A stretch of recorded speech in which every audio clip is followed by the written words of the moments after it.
রাসূল আকরাম সাল্লাল্লাহু আলাইহি ওয়াসাল্লাম হাদিসের মধ্যে বলেন, ইন্না মিন আহাব্বিকুম ইলাইয়া আহসানাকুম আখলাকান মানে কি ভালো চরিত্রবান। ইন্না মিন আহাব্বিকুম ইলাইয়া আহসানাকুম আখলাকান, রাসূল আকরাম সাল্লাল্লাহু আলাইহি ওয়াসাল্লাম বলেন, যে আমি হাদিসের মধ্যে বলে দিলাম, ইন্না মিন আহাব্বিকুম ইলাইয়া আহসানাকুম আখলাকান,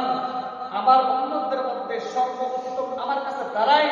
সর্বোচ্চ তারাই আমার কাছে প্রিয়। বলে কারা? যারা চরিত্রবান, যারা আখলাকবান, যারা চরিত্র ভালো, যারা গুনার কাজ করে না, যারা কোরআনকে অমান্য করে না, যারা কোরআনকে ভালোবাসে, রাসূলের সুন্নাহ মোতাবেক জীবন যাপন করে, যারা রাসূলকে ভালোবাসে, পাঁচ ওয়াক্ত নামাজ আদায় করে, এরাই হলো আমার কাছে সবথেকে বেশি প্রিয়। আর যারা পাঁচ ওয়াক্ত সালাত আদায় করবে, যারা কোরআনকে ভালোবাসবে, যারা আমাকে ভালোবাসবে, যারা আমার সুন্নাহ মোতাবেক জীবন যাপন করবে, এই সুন্নাহ মোতাবেক জীবন যাপন করার কারণে আমি রাসূল আকরাম সাল্লাল্লাহু আলাইহি ওয়াসাল্লাম কাল কিয়ামতের দিন ওই মাওলা কারীমের কাছে বলবো, আল্লাহ আমার উম্মত আমি বলে দিয়েছিলাম এইগুলো করতে হবে, এগুলো করা যাবে না, তারা গুনার কাজ করে নাই, সওয়াবের কাজই করেছিল, আমার কাছে প্রিয় হওয়ার জন্য আমার কাছে প্রিয় হয়ে গেছে, তুমি আমার এই উম্মতদেরকে তুমি জাহান্নামের মধ্যে দিও না। আল্লাহ রাব্বুল আলামিন তখন বলবে, ইয়া রাসূল, এ আমার বন্ধু, তুমি টেনশন করিও না, তোমার প্রিয়তা অর্জন করছে মানে আমার কাছে ভালোবাসা অর্জন করেছে, আর আমার ভালোবাসা অর্জন করছে মানে আমি আল্লাহ রাব্বুল আলামিন এই গুনার কাজ না করার কারণে,